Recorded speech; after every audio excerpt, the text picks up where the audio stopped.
Okay, we are live. So to start, as we usually do, with just a little bit of context of where we're up to in the Rambam. The Rambam, as we mentioned, has 14 volumes. We are in the third of those 14 volumes, the volume that deals with all time-related mitzvahs, Sefer Zmanim. And within that volume, we are now up to Shkalim.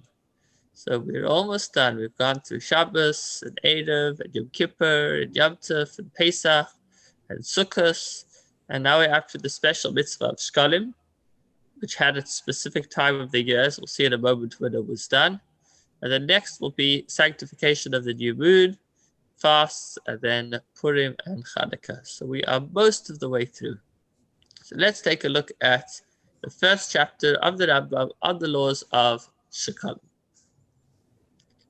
So the Rambam begins by saying this particular subject includes one positive mitzvah, and that is the obligation that every man give a half shekel to the temple treasury every year. This mitzvah is explained in the following chapters. So here we go. What is this half shekel that every man was required to give in the times of the Beis Hamikdash? So mitzvahs aseh b'dat Torah. It is a positive commandment from the Torah that every adult Jewish male give a half shekel each and every year.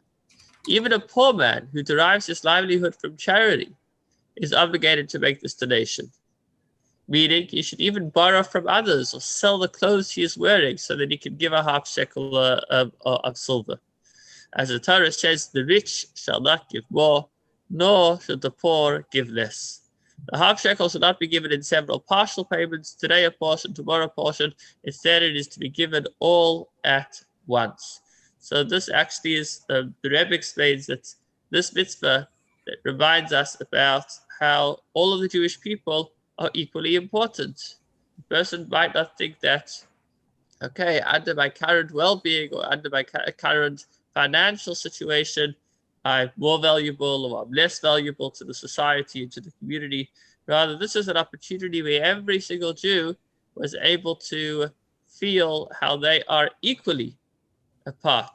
The rich not giving anything more than a half, and the poor not giving any less than a half. Now, why does it need to be given in one shot? Why can't it be given in parts? Because the Rebbe explains that when we give ourselves over, because our half shekel is a way of us dedicating ourselves towards Hashem and towards each other, it shouldn't be done partially. It should be done entirely. In other words, we should give ourselves wholeheartedly, but even when we give ourselves over wholeheartedly, we should recognize that we are but a half, and that the other half is Hashem, or the other half is another Jew. So we're only a half, but that half that we are should be given over wholeheartedly. One moment, I need to just plug in my device before you lose me.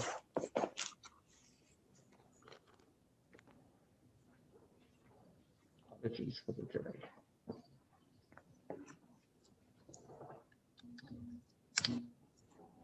That's your battery, Rabbi. I thought it was my battery. I couldn't work it out. What's going on?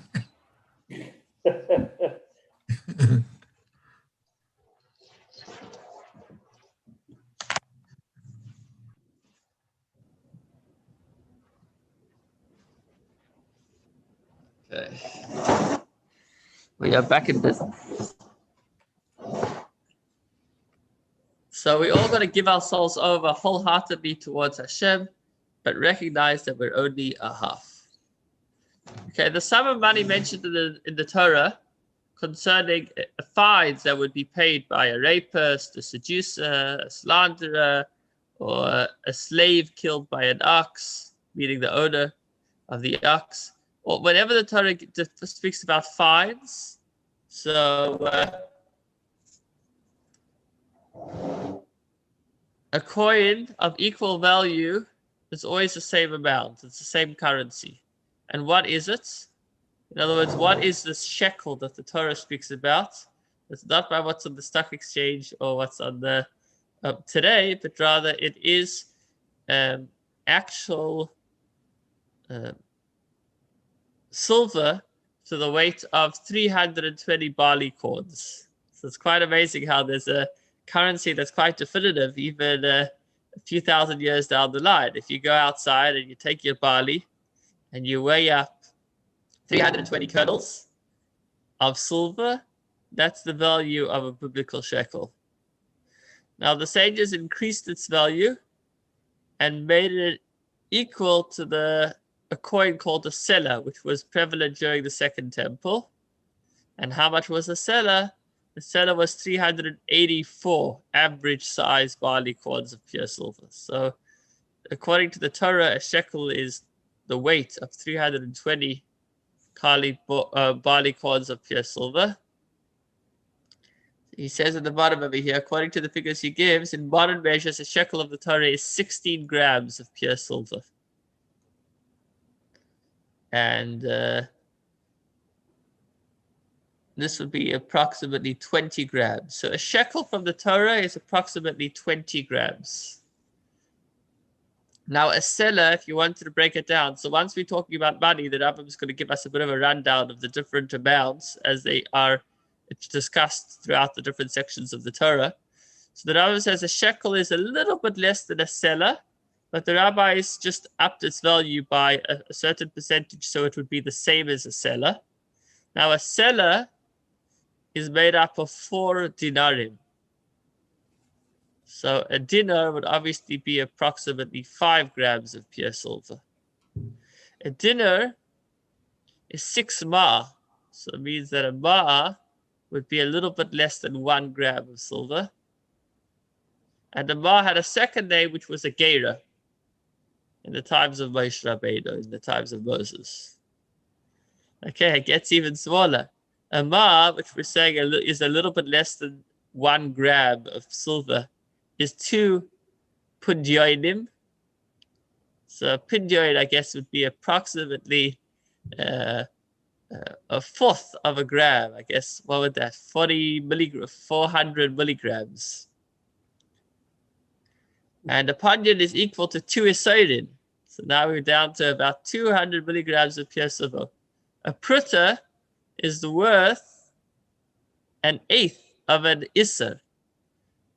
So if we said a pidyon is approximately 200 milligrams, then a pruta would be approximately 20 milligrams. Okay, I may have gone off along the way. I was just going through the exercise, but we started off with a shekel, which we said is slightly less than a seller, which we said is about, just revising, which is about 20 grams of pure silver. And then we said a seller is made up of 4 dinarim, and a dinar is made up of 6 ma'ah, and the ma'ah is made up of 2 pidyonim. A pidyon equals 2 isodin, and an isser has 8 prutas. Thus, the weight of a ma'ah and a geira is 16 barley coins of silver. That's right. We actually were speaking grams. We're talking about how many barley coins of silver. So we said that a seller is about 400 barley coins, a little under that, which means a geira or a ma'ah, which is a pruta, I believe, would be 16. Instead of 400, we're down to 16. So that's 40 to 400. We're looking at about a tenth. The weight of a pruta is half a barley coin. So that would be literally about a 800th. Half a barley corn. Now this is particularly relevant because even today, for example, if a man wants to marry his wife, so he needs to give her something of value, and it needs to be worth at least a pruta.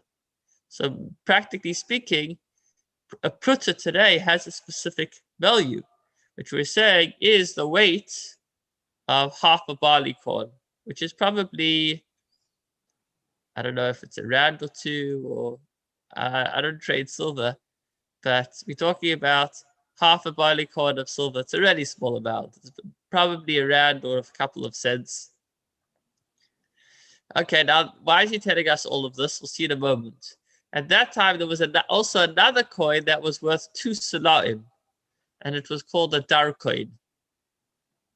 So a dar coin would basically be like 2 shekels, 2 shkalim. Now, why do we need to know about this? Because you can imagine how many people might not have an exact shekel, which is a half coin, available. So 2 people might want to pair up. 2 people pairing up is fine. But one person might want it instead of, you might want change. Instead of giving a shekel, he'll want to give a dar coin and ask for a shekel back, because a dar coin is 2 shekels. But if everybody's going to do that, the temple treasury is going to run out of change. So you're going to see that they actually had to improvise a solution to ensure that incentivize people to give exact change, which is quite fascinating. Okay, these coins whose weights we have listed and explained are used universally as standard measures. We have described them so that we will not have to describe their weight at all times. So if you ever want having a discussion on Talmud or any section of law that is talking about different currencies and different weights, so the first chapter of the Rambam's laws of Shkalim is the place to look, and that is where we are right now. He's just given us all the different measurements, and I'm sure there are charts of them as well. He's not going to have to repeat himself each time. He'll say, go back to the section and see what it says in Shkalim. Okay. The mitzvah of giving the half shekel entails giving half of the coin that is common currency at the time in question, even if that coin is larger than the shekel used for the sanctuary. And in other words, there's something about giving specifically a whole half, meaning a half. So nowadays we give the half shekel just before Purim. So what you would do is you would give a $50, 50-cent coin in South Africa. Although a 50-cent coin in South Africa is not ideal because it's called 50 cents. And we'd rather a coin that is called a half, because that's what we want to speak about, giving a half. So if you have access to a currency that is also used, I don't know if the US dollar is international. If you had a half US dollar, they make these coins, they're quite rare, then that would be ideal because the dollar is pretty international today. Or even in Israel. Israel does use a half shekel. If you're in Israel, they do not they don't call their half shekel 50 cents. They call it a half shekel. So he says it the other way around. Even if that's worth more than the half shekel of the times of the Beis Hamikdash, you want to stick to that amount, a half. But you wouldn't say the reverse. In temple times, if your half shekel is worth less than half a shekel of the times of the Beis Hamikdash, then you would need to give more than that. So you want to ensure that it's over a certain value, and you want to ensure that it's called a half. Okay. And again, how much is a half shekel? It's 160 barley corns of silver. Okay. So at the time of the common currency was a dar coin, which we said was 2 half shekels. Everyone would give a selah as a half shekel. At the time when the common currency was a selah, everyone would give half a selah, the equivalent of 2 dinarim, as a half shekel. At the time when the common currency was a half a selah, everyone would give that coin half of a selah as a half shekel. At no time did the Jews ever give less than the half shekel mentioned by the Torah itself. So 6 was just spelling out number 5. That is that it needs to be at least whatever is discussed in the Torah, but it also needs to be called a half. Now, everyone's obligated to give a half shekel, whether you're a Kohen or a Levi or a regular Israelite, whether you're a convert, a freed slave. However, women, slaves, and children are not obligated. Nevertheless, if they give a half shekel, it may be accepted. So women, at least in the times of the Beis Hamikdash, would not have an independent financial capacity. Rather, their husband was the one that was burdened with the finances, and the woman was able to look after the home. Therefore, it wouldn't make sense to require her to give financially something that she doesn't have in her own capacity. Rather, I guess they lived wealthily then. Whatever they got was on their husband's accounts. They just had their husband's credit card. So now obviously the husband doesn't need to give twice. And so if the woman's on his account, she doesn't give either. If she does want to give, she certainly may. By contrast, if a Samaritan gives a half shekel, it should not be accepted because they are not proper Jews. And this is something specifically that the Jewish people were commanded on. It's one of the 613 mitzvahs given to the Jewish people. A father who began to give a half shekel on behalf of a child, so he decided, I don't want to just give a half shekel for myself or my wife, I want to also give a half shekel for my children. Once he starts, he shouldn't stop. He should keep giving every year until the child becomes old enough to give his own. And that's the concept that when a person does a mitzvah, it becomes somewhat like a nader, it becomes somewhat binding, and therefore once you start, and this from the outset you say that I'm doing this temporarily, it becomes when you take upon a new mitzvah, you got to keep at it. This all applies again today on the Erev Purim. That's when we all give our half shekels. It just goes to tzedakah today. It's the same concept that you would give for yourself. And if you want to give for the members of your household, then that's great. But once you start, you shouldn't stop. So yeah, let's see that inside. The mitzvah of giving a half shekel is observed only during the time that the Beis Hamikdash stood. And when it did stand, it was given everywhere, whether you lived in Israel or outside of Israel.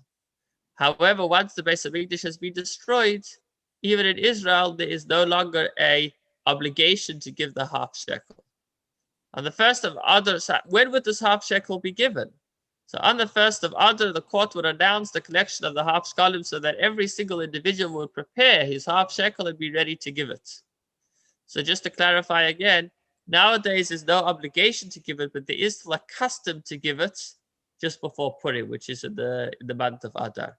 But the obligation was only when the Beis Hamikdash stood, and it was on the 1st of Adar. So the Beis Din would give out an announcement. They'd send out a mass mailing, an email or WhatsApp. I'm not sure what it was exactly, but they would announce that it's time for everybody to give the half shekel, and everybody would get themselves ready. On the 15th of Adar, so actually the 1st of Adar was when they made the announcement. It's when they sent out the reminder, gave them 2 weeks notice. And then on the 15th of Adar, which is the day after Purim, the money changers would sit in every city and would gently prod the people to give.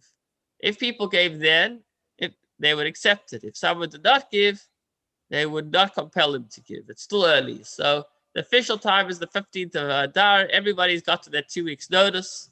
However, 10 days later, the 25th of Adar, they would sit in the temple to collect the half shkalim. And from this time onwards, everyone had to give. And somebody who didn't would be compelled to give. When a person did not give voluntarily, his property would be taken by force as a pledge. Even his clothing was taken from him. So the Torah is very particular that every Jew should participate. And so therefore, a person could actually be financially, his property can be confiscated as a payment of this half shekel. We do not take property as a pledge by force from those individuals who are not obligated to give a half shekel, even though they've been giving every year, or they will give in the future. Nor do we take the property of Kohanim just because of ways of peace. Now, why do we specifically not take those of Kohanim because of peace? Interestingly, I don't know, are there any Kohanim with us? Okay, good. We're safe over here. So the Tosfos Yom Tov explains that Kohanim have a reputation of being short-tempered. And if they were compelled to give, a fight might break out. That's one explanation. The Jerusalemite Talmud gives another explanation. Just because of their honor of office, we didn't want to force them. So two very different explanations, either because we're worried about getting them angry, or because we don't want to, or they need to be held to a higher level of respect. Also, if a person made a pledge, we wouldn't take that as, sorry, we just did that. Instead, when they give, we accept the donations. We do, however, continue to demand from them until they give. So that pretty much is a summary of the laws of Shkalim chapter 1. Every Jew in temple times would give a half coin, no matter what your financial standing was, no matter what type of Jew it was. You were given notice on the 1st of Adar, 2 weeks after which it was everybody had to give, but we gave an extended 10 days for those that didn't come up with the money. After those 10 days, if you were a man and you weren't a kohen, then your property would be able to be seized as payment of that half shekel to ensure that every Jew participated in this special mitzvah.